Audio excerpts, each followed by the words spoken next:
Olá, amigos do Esporte a Motor. Depois de um GP surpreendente na Austrália, a Fórmula 1 chega ao Japão para a quarta etapa, com o campeonato agora bastante apertado. Claro, graças ao abandono de Max Verstappen em Melbourne, o primeiro em 2 anos ou 43 corridas. Agora seguimos com as madrugadas de Fórmula 1. O GP do Japão, que era disputado em outubro e muitas vezes encerrou o campeonato, agora foi antecipado por questões logísticas e climáticas. Lembrem-se das tormentas e até terremotos que atrapalharam o GP do Japão.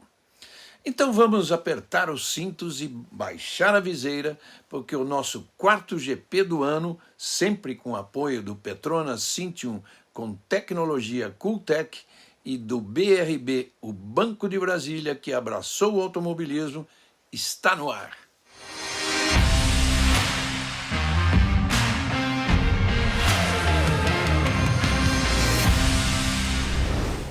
De contrato recém-renovado até 2029, o circuito de Suzuka vai ser a casa do GP do Japão pelos próximos 5 anos.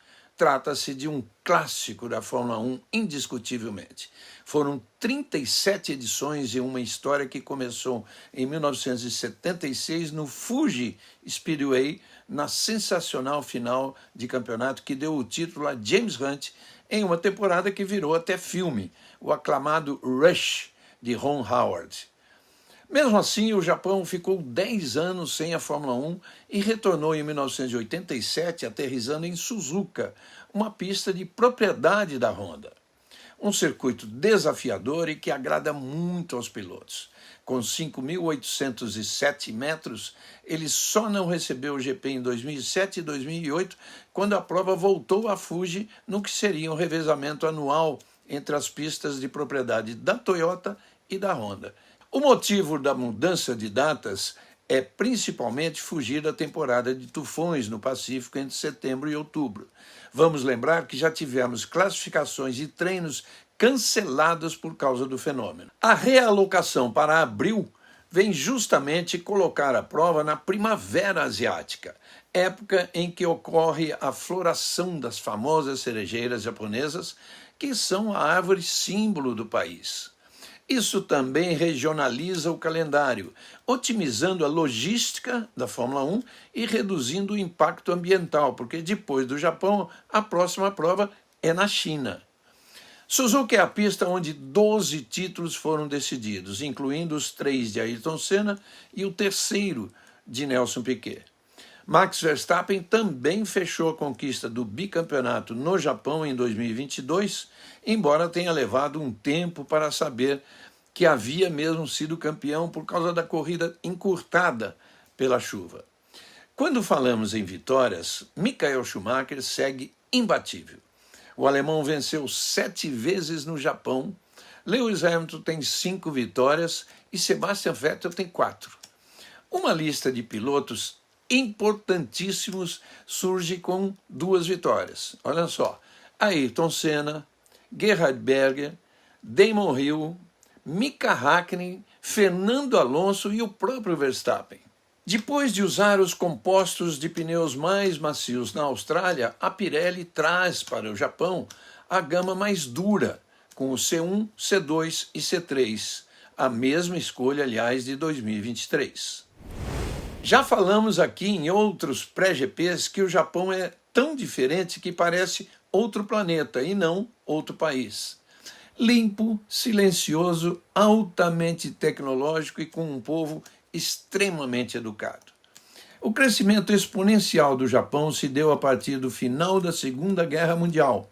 Influenciado pelo Ocidente, o país se converteu em uma nação industrial, desenvolvendo-se a partir das sobras de sua infraestrutura industrial que havia sido destruída na guerra. E até 1952 ainda era considerado um país subdesenvolvido, mas anos depois manteve uma taxa anual de crescimento na ordem dos 8%, investimentos em iniciativas no setor privado, industrialização pesada, grande ética laboral, alto fornecimento de petróleo a baixo custo e o desenvolvimento de novas tecnologias e participação governamental em indústrias privadas. Foram estes alguns dos fatores que auxiliaram o grande desenvolvimento japonês no pós-guerra. Apenas 16 anos depois de ainda ser considerado uma nação subdesenvolvida economicamente, o Japão passou a ser a segunda maior economia do mundo, só atrás dos Estados Unidos. O abandono de Verstappen em Melbourne deu uma chacoalhada no campeonato e uma ponta de esperança a seus adversários. O holandês continua na frente com 51 pontos, agora apenas 4, à frente do novo vice-líder Charles Leclerc. O piloto da Ferrari, no entanto, só tem 1 ponto a mais do que Sérgio Pérez, o mexicano da Red Bull. Vencedor na Austrália depois de não correr na Arábia, Carlos Sainz é o 4º colocado com 40 pontos. Oscar Piastri é o 5º com 28, tendo o companheiro de equipe Lando Norris colado atrás com 27. George Russell é o 7º com 18, depois de não pontuar em Melbourne, e Fernando Alonso o 8º com 16.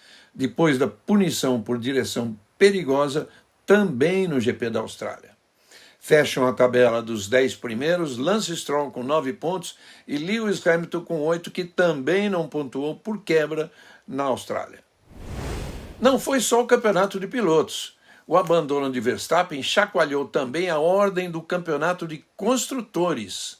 São 4 pontos separando a líder Red Bull da segunda colocada Ferrari, 97 a 93. A McLaren se isolou em terceiro com 55 pontos, enquanto a Mercedes-AMG Petronas é a 4ª colocada com 26, só 1 a mais do que a Aston Martin. A Racing Bulls é a 6ª colocada com 6 pontos, todos marcados por Yuki Tsunoda. Daniel Ricciardo ainda não marcou. E a Haas fecha a lista das 7 equipes que pontuaram até agora na temporada. Williams, Sauber e Alpine seguem zeradas.